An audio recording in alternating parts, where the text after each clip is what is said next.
Bonjour à tous, j'espère que vous allez bien. Je suis ravie de vous retrouver aujourd'hui dans une nouvelle vidéo afin de vous présenter mon book haul du mois d'août. Août a été assez calme, un peu à l'image du mois de juillet d'ailleurs, puisque j'ai reçu 10 livres que je vais me faire un plaisir de tout de suite vous présenter. Ma première réception me vient des éditions Lumen. Il s'agit de Le Pari du Traître, qui est le troisième et dernier tome de la trilogie Le Secret de l'Inventeur. C'est une sortie du 24 août que j'ai donc reçue en service presse en avant-première. Un grand merci à la maison d'édition parce que j'avais eu un beau coup de cœur pour le premier tome et que j'avais adoré le second, bien que ce soit un tome de transition, et je me demande vraiment de quelle manière Andrea Cremer va pouvoir clôturer son intrigue. Pour rappel, il s'agit d'une uchronie. On est dans un environnement dans lequel les États-Unis d'Amérique n'ont pas pu voir le jour puisque la couronne anglaise a décimé la révolution américaine, et dans cet environnement on fait la connaissance de Charlotte et de plein d'autres personnages assez marquants qui vivent dans des abris souterrains puisqu'ils doivent tous attendre leur majorité pour pouvoir intervenir au grand jour et faire partie activement de la révolution en compagnie de leurs parents. L'univers est particulièrement soigné, résolument orienté steampunk. Pour ma part, je pense réussir à me caser cette lecture début septembre lorsque je reviendrai de Sardaigne. Je le lirai comme les deux premiers tomes en lecture commune avec ma copine Béa et je suis persuadée qu'on passera un super moment de lecture. Les deux prochains livres, je vais vous les présenter en même temps, tout simplement parce qu'il s'agit d'un premier et d'un second tome qui m'ont été offerts pour mon anniversaire par ma copine Béa. Alors je vous avais déjà montré le mois dernier qu'elle m'avait offert le tome 2 de la quête d'Ewilan. Il s'avère que lorsque je me suis rendue chez elle le week-end du 14 juillet, elle m'avait offert un autre livre que je possédais déjà. Alors elle l'a retourné et elle m'a fait livrer à la maison ces deux livres qui sont forcément une valeur sûre, bien que là aussi c'était pas dans ma wishlist. Il s'agit du premier et du second tome de la série Les Hathaway. Et pourquoi est-ce que je vous dis que c'est une valeur sûre? Tout simplement parce que c'est de la romance historique écrite par Lisa Kleypas et que j'ai terminé il y a pas longtemps sa précédente série, La Ronde des Saisons.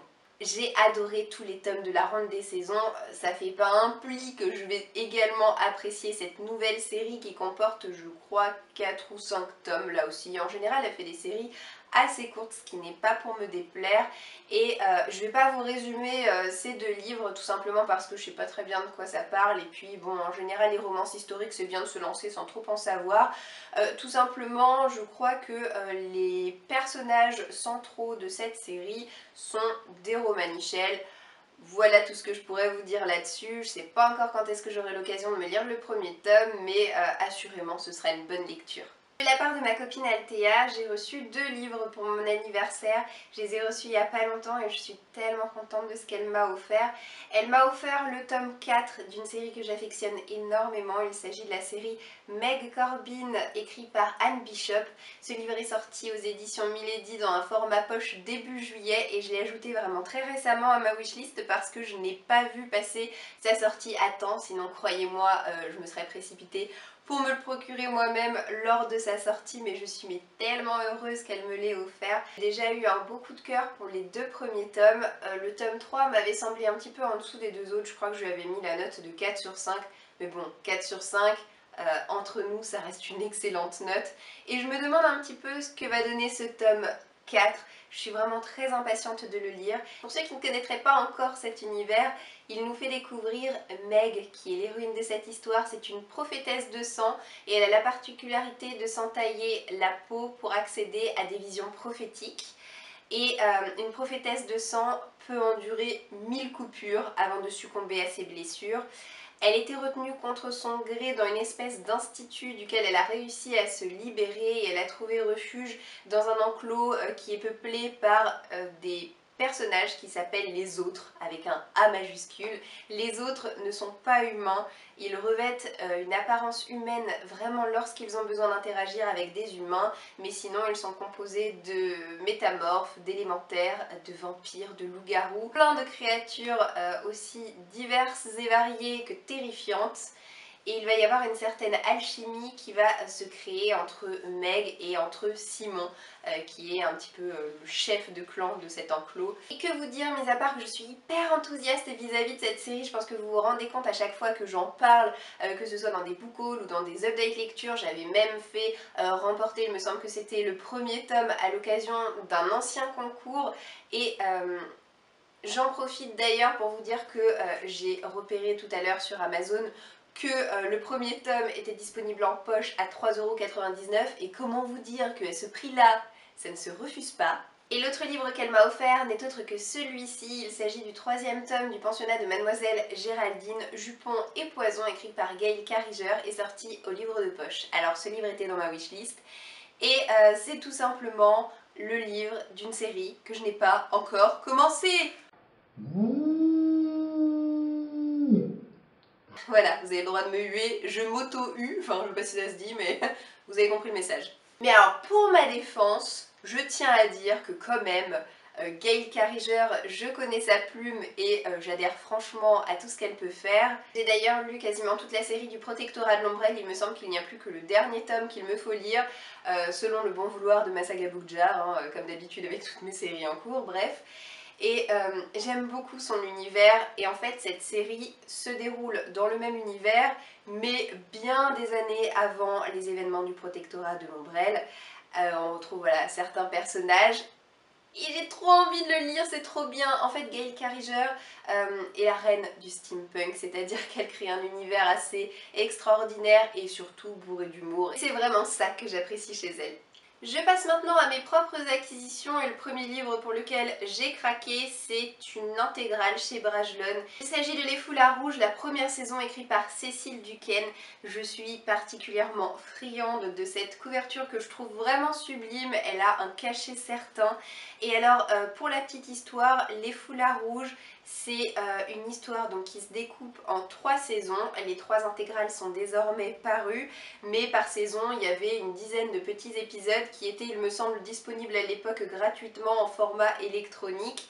Et j'ai découvert cette histoire sur le blog de Gilwen, donc Livrement Vôtre. C'est elle qui m'a un petit peu vendu du rêve et c'est elle qui m'a donné très envie de me procurer ce livre, tellement elle peut être fan de l'univers. Tout ce que je peux vous dire concernant cette histoire qui a vu le jour en 2014, c'est que c'est un mélange assez savant de western, d'uchronie et de steampunk, et qu'on est sur une planète prison en train de suivre l'héroïne qui s'appelle Lara et qui fait régner l'ordre avec son flingue. Très honnêtement, j'en sais pas plus et je ne veux pas en savoir plus. J'ai juste super hâte de me plonger dans cette histoire.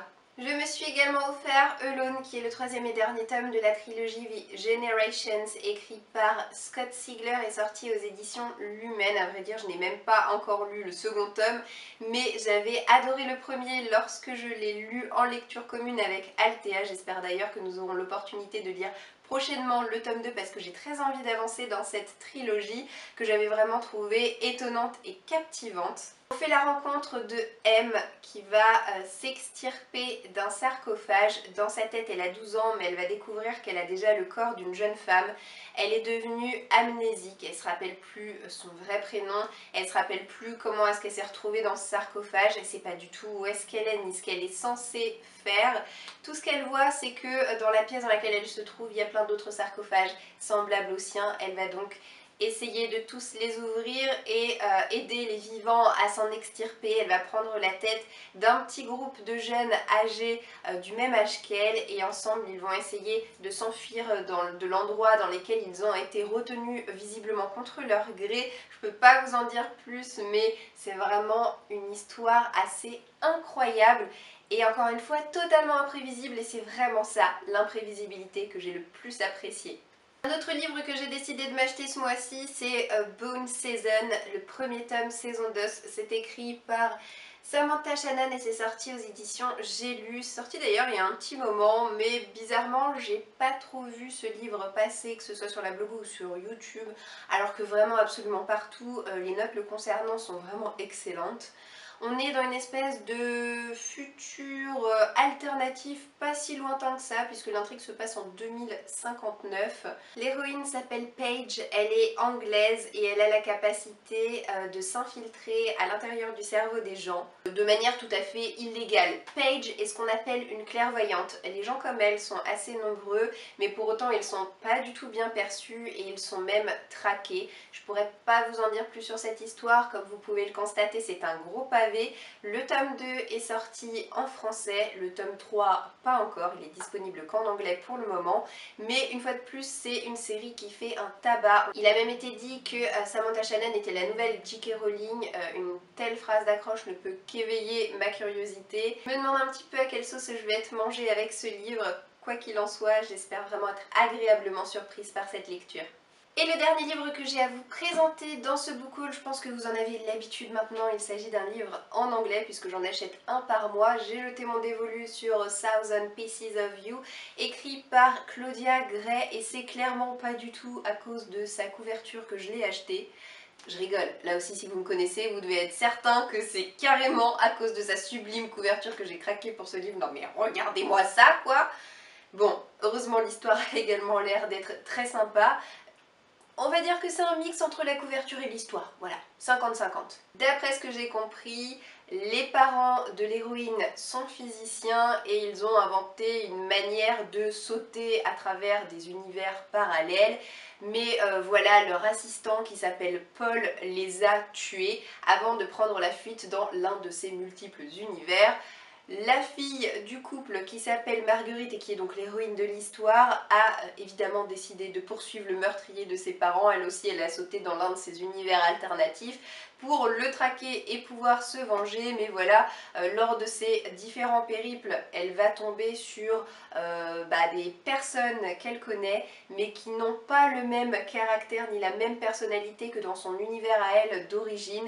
Et quand elle va découvrir certaines choses concernant le mystérieux Paul, et ses impressions vont un petit peu se brouiller et la vérité ne semble pas être celle qu'elle paraît au premier abord. Je sais pas si je suis super claire dans ce que je raconte, mais en gros c'est une histoire d'univers parallèle, de quête de vérité, de faux semblants, et voilà, ça a juste l'air super beau, et encore une fois, cette couverture.